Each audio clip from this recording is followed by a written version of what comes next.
ప్రస్తుతం ఆంధ్రప్రదేశ్లో ఉప ముఖ్యమంత్రి హోదాలో ఉన్నటువంటి వ్యక్తి జనసేన అధ్యక్షుల వారు ఆ పార్టీ ఆవిర్భావ దినోత్సవం అని చెప్పి పిఠాపురంలో ఈరోజు ఒక సభ ఏర్పాటు చేశారు.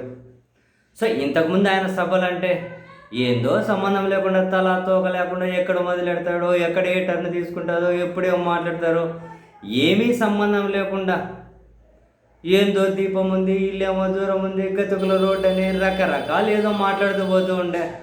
కానీ ఈరోజు ప్రభుత్వంలో కీలకంగా ఉన్నారు కదా, ఉప ముఖ్యమంత్రి కదా. సో ఈ ఆవిర్భావ దినోత్సవం వేదిక మీద నుండి ఈ 10 నెలల్లో వీళ్ళు ప్రజలకు ఏం చేశారు, 4 ఏళ్ళ నెక్స్ట్ ఏం చేయబోతున్నారు, వీళ్ళకి అధికారం దేనికోసం కావాలి, ప్రజా ప్రయోజనాల కోణంలో వీళ్ళెంత, ఇటువంటి అంశాలు ఈరోజు మాట్లాడతారేమో అని చెప్పి ఆయన ప్రసంగం అంతా వింటే సీరియస్లీ చెబుతూ ఉన్నా, మానసికంగా కాసింత స్ట్రెంగ్త్ ఉన్న వాళ్ళు, నేను ఆ విషయంలో కాసింత స్ట్రాంగే లేండి. ఆ స్ట్రాంగ్ కాబట్టే ఆయన ప్రసంగం విని కూడా మళ్ళీ దాని మీద మనం ప్రజెంటేషన్ ఇవ్వగలుగుతున్నాము అంటే నిజంగానే మన గ్రేటే. సీరియస్లీ ఆయన ప్రసంగం విన్న తర్వాత వరిని పాసుగుల నాకు తెలిసి భారతదేశ చరిత్రలో ఇంత దారుణమైనటువంటి ప్రసంగం చేసిన పార్టీ అధ్యక్షుడు మనం ఊహించలేము. బహుశా ఎప్పుడైనా ఎక్కడో దగ్గర ఏ ఉత్తరప్రదేశ్లోనో, బీహార్లోనో, ఆమోలో ఏమోలో ఉండి ఉంటారేమో. కానీ ఇదేం ప్రసంగము. హైదరాబాద్ అంటే ఈరోజు ఆ సభకు వచ్చేకి హైదరాబాద్ నుంచి మొదలెట్టింది ప్రత్యేక స్పెషల్ ఫ్లైట్. హైదరాబాద్ నుంచి గన్నవరం స్పెషల్ ఫ్లైట్, గన్నవరం నుంచి జనసేన ఆఫీస్ మంగళగిరికి స్పెషల్ ఫ్లైట్, మంగళగిరి నుంచి గన్నవరానికి స్పెషల్ ఫ్లైట్, గన్నవరం నుంచి పిఠాపురానికి స్పెషల్ ఫ్లైట్. ఆయన వచ్చిండేది ఈ ఆవిర్భావ సభకు. స్పీచ్ మొదలెట్టిండేది, చేతిలో దీపం లేదు, దారంతా గతుకులు, ఇల్లేమో దూరం. 2014లో దారి గతుకులు ఇల్లు దూరం, 19లో దారి గతుకులు ఇల్లు దూరం, ఇప్పుడు కూడా దారి గతుకులు ఇల్లు దూరం. మళ్ళీ చివరికి విజయవాడ నుంచి మంగళగిరి కూడా స్పెషల్ ఫ్లైట్లు తిరిగినాయి అనకు, ఇంకా ఇల్లు దూరం. ఇంకంత ఎవరిని మోసం చేసే ఈ మాటలన్నీ అక్కడ మొదలెడితే మాస్టరు ఆయన మాట్లాడే కొద్దీ ఇదే ఫస్ట్ మాట్లాడిందే మేలేమో అనిపించింది. ఏందో హైలైట్ అబ్బా. తమిళ్లో మాట్లాడతారు, కన్నడలో 4 మాటలు, తమిళ్లో 4 మాటలు, మలయాళంలో 4 మాటలు, మరాఠీలో 4 మాటలు, సంస్కృతంలో 4 మాటలు, హిందీలో 4 మాటలు. సంతోషం. ఈరోజు ఒక పత్రికలో జర్మనీ జనసేన అని చెప్పి వేసిండ్రు. జర్మనీ భాషలో మాట్లాడలేదు, జర్మన్లో ఒకటి పెట్టినట్టున్నారు. ఆ 4 మాటలు, ఈ 4 మాటలు.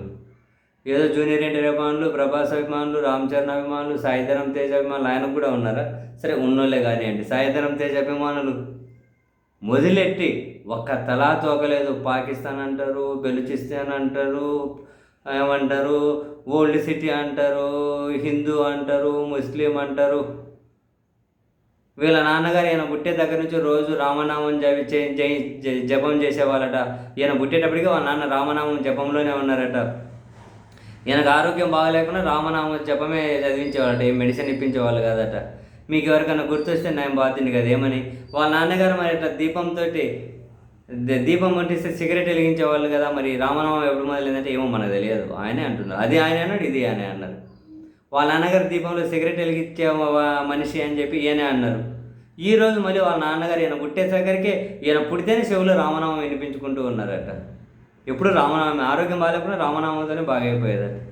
ఎన్నెందో అంటూ ఉన్నారు. రాముడి తల నరికితే అంటారు, మొహమ్మద్ ప్రవక్తనుకు ఏమన్నా అనగలరా అంటారు, మహాదేవుని అంటారు, ఏందో పాతబస్తీ అంటారు, ఓల్డ్ సిటీ అంటారు, పాకిస్తాన్ అంటారు, ఏదో మహర్షి అంటారు, సుబ్రహ్మణ్యం ఏందో పేర్లు చూస్తారు. సరే అమ్మ అసలు ఎంత ఓపిక, ఎంత ధైర్యం ఉండాలి ఆయన ప్రసంగం వినాలంటే. అసలు ఎంత ధైర్యం ఉండాలి బాబోయ్. నాకు తెలిసి ఈయన ఇంతకుముందు 10 సంవత్సరాలు, అంతకుముందు 5 ఏళ్ళు ప్రజారాజ్యం, 15 సంవత్సరాల ఈయన మొత్తం రాజకీయ జీవితంలో, మొత్తం ప్రసంగాలలో దీన్ని తలదన్నే అంటే వర్స్ట్లో అంటున్నా. ఇంకా దాన్ని ఇంకొకటి ఉంటుందని నేను అనుకోను. ఏంది మాట్లాడుతున్నారు ఆయనకైనా అర్థమవుతుందా?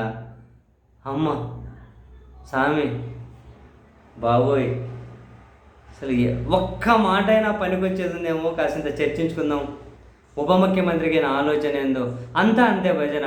క్లైమర్ మెన్లు తట్టుకున్న చంద్రబాబు నాయుడిని అక్రమంగా అరెస్ట్ చేస్తారా? దుర్మార్గులు అట్లా ఇట్లా బాబాయిని చంపారు, గొడ్డలిపోట్లు ఏంటివో అన్నీ ఇవే. ఆయన ప్రతిపక్షంలో ఉన్నారా, అధికారంలో ఉన్నారా, ఆయన రాజకీయ పార్టీ నడుపుతున్నారా, ఏమైనా ఆశ్రమం నడుపుతున్నారా, మోటివేషనల్ స్పీకరా, లేకపోతే సినిమా రైటరా, ఏందేందో మాట్లాడుతున్నారు. ఒక ముక్క అర్థమైతే అప్పుడు ఒక్క ముక్క అర్థమైతే కాదు, ఒక ముక్కకు ఇంకో ముక్కకు కనెక్టివిటీ ఉంటే అప్పుడు అడగండి. ఒక ముక్కకి ఇంకొక ముక్కకి అదిగో ఈయన ప్రజలకు పనికొచ్చే విషయం ఒకటి చెప్పిండ్రు అని ఒక 10 పదాలు ఎవరన్నా చెప్పగలిగితే, ఒక పాయింట్ నుంచి ఇంకో పాయింట్ ఒక సెంటెన్స్ ఎవరన్నా చెప్పగలిగితే నా ఛాలెంజ్ అబ్బా. ఆయన మొత్తం ప్రసంగంలో 1.5 2 గంటల ప్రసంగంలో ఒక్క సెంటెన్స్ ఈయన ప్రజలకు పనికొచ్చేది చెప్పిందంటే అమ్మమ్మమ్మమ్మమ్మ అమ్మ అబ్బా, ఏం లేదు మాట్లాడుకోవడానికి. ఇప్పుడు నేను చెప్పాను కదా సోది, ఆ సోది నాకు తెలుసు కదా, ఆ సోది చెప్పినాం కదా, ఆ సోది ఇంకా మల్టిప్లై బై ఒక 20 టైమ్స్ వేసుకోండి, 25 టైమ్స్. ఇప్పుడు ఆ 5 నిమిషాలు, ఆ 6 నిమిషాలు మీరు సోది ఏమైతే ఉన్నారో ఆ అంతా మల్టిప్లై బై ఒక 20 టైమ్స్ వేసుకోండి. ఇంకా ఈ సోదికి మీరు ఇట్లా తట్టుకోలేకపోతే ఆ సోది నేను ఎట్లా తట్టుకోవాలి? అలాంటి వాళ్ళు మీరు కాసింత సానుభూతి చూపండి నా మీద. సీరియస్లీ మీరు నా మీద కాసింత జాలి సానుభూతి చూపండి, ఆమె ఎక్కువనే ఉంటుంది.